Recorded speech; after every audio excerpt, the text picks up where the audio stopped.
Hey folks, I've done videos on this channel before about Zuvak, about Tutorial Bot, about some of the biggest, most important characters in the PCG universe. But today, I want to focus on some of the characters that don't get a lot of attention. A lot of you guys probably even don't know who they are. These are all going to be from my games that I've created, so maybe in a future video I'll look at games from others. But for today, let's focus on the top 5 characters from paper computer games. They're not major, they're not a huge part of the story, and the rule is they cannot be part of the main cast, they can't be one of your main allies, they can't be a main villain, and they can't be the main character. Without further ado, let's do this.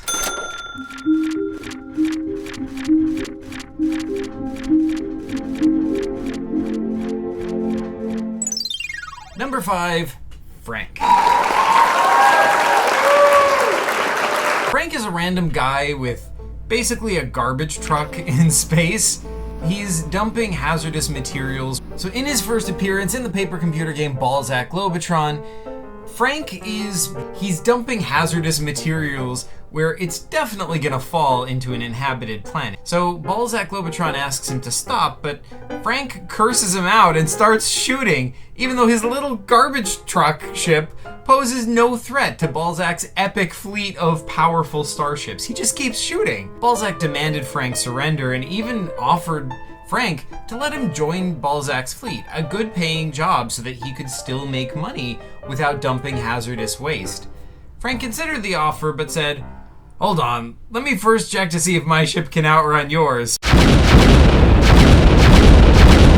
It couldn't, so ultimately he did join Balzac's fleet, but right up until the end of the game, he still curses Balzac out every time they talk. Frank was a character I mostly came up with on the spot when the player Chris discovered the garbage ship dumping garbage. But he ended up being one of the most memorable characters in the game, mainly because of his pointless hostility. Like, he openly defies you, even with your massive fleet aiming with your ship. Like, Number 4, racist red Triptosian guy. So this guy hasn't even gotten a name. I never named him. He's just a random Triptosian from my comic book, Balzac Origins Matak. He's running the lab that grows domesticated creatures, like, on demand. So Matak and his friends have to pick up some creatures which are called mind linkers from this guy. Personally, I thought this guy was great because when you first meet him, he seems fine, but then he starts making racist comments about Nagut, one of Matak's co-workers, who's from a species that's less intelligent than other Triptosians. Plus, as much as he's clearly wrong, you can see why he has the perspective he has. Goot species are less intelligent, so what's wrong with saying so? What he fails to realize is that Goot still deserves to be treated with respect, and even if someone really was less intelligent, they could still strive to overcome their limits and to do incredible things.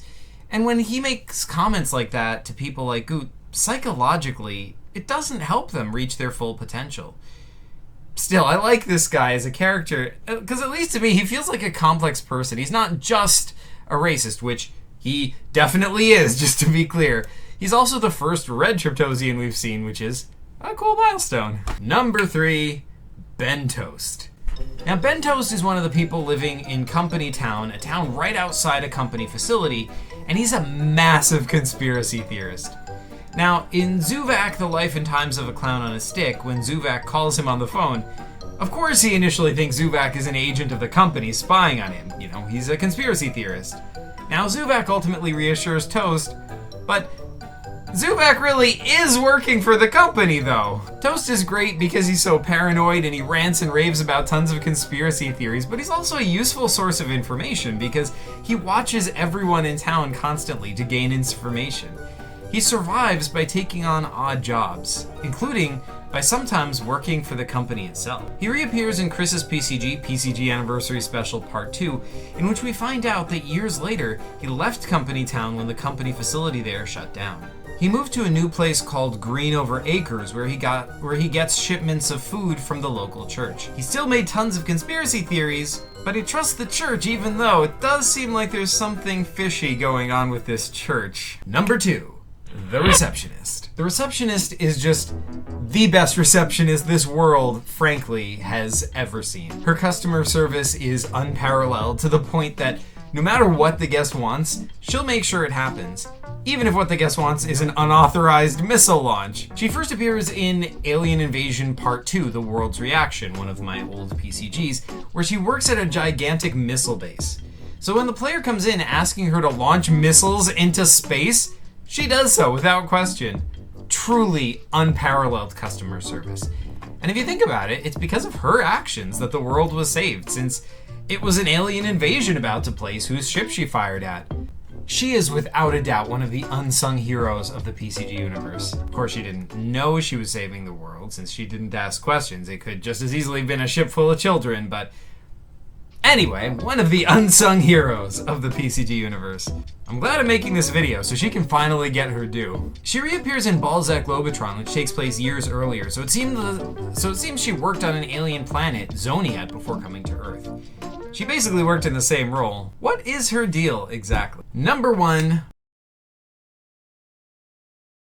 Modri and Zanto. Now this is technically 2 characters, so I'm kind of cheating here, but now, Modri and Zanto first appeared in Descent, where they're both captives of an evil cult. Now, this is on the planet Shri, which has been ruled by the evil Crotan Empire for 1,000 years. And Zanto is one of the Crotan soldiers, and he's really loyal to them.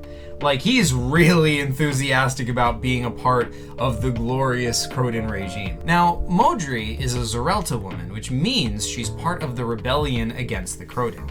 The Zerelta was the nation that existed before the Crotan Empire, which she's still fighting for. She has to keep that secret around Zanto, though, since she would be executed if she was found out. But the thing is, Zanto kind of really likes her, and so he's trying to hit on her. But the way he does that is he keeps complimenting her by saying how loyal she is to the Crotan, which of course only makes her uncomfortable. Pierre, another person held captive by the cult, rescued both of them and they all escaped together. But Pierre became separated from Modri and Zanto, and we next see Modri and Zanto in the next game, Balzac Lobotron, but things have changed. We find out that both Modri and Zanto had been experimented on, which alters their minds and gives them incredible abilities. It's because they were going to transform. That's why they were held captive by the cult to begin with. So Zanto's skin thickened into a substance like rock and his strength increased, while Modri gained the ability to control ancient Shri artifacts like the Construct. When he encountered Balzac Lobotron and his party, he immediately wanted to kill them.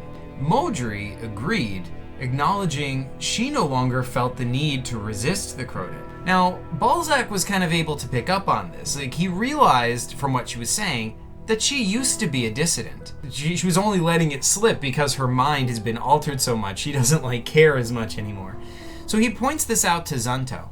Now, at first Zanto was in denial and made excuses for her, but ultimately Balzac made him confront the truth. She really was Zerelta, and as a loyal soldier, Zanto would have to kill her or turn her in for that.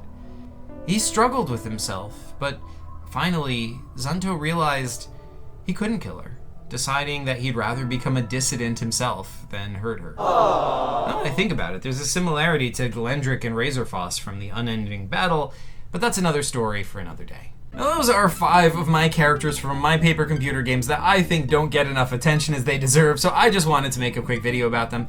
Hope you guys like this. Let me know in the comments what you think about any of these characters. Of course, if any of you would like to use any of these in your games, in your stories, in any form, please feel free to do so. I would love to see what you guys come up with. Any of my characters or my concepts from my paper computer games are free to use. So yeah, thank you all so much for watching, and PCG you later.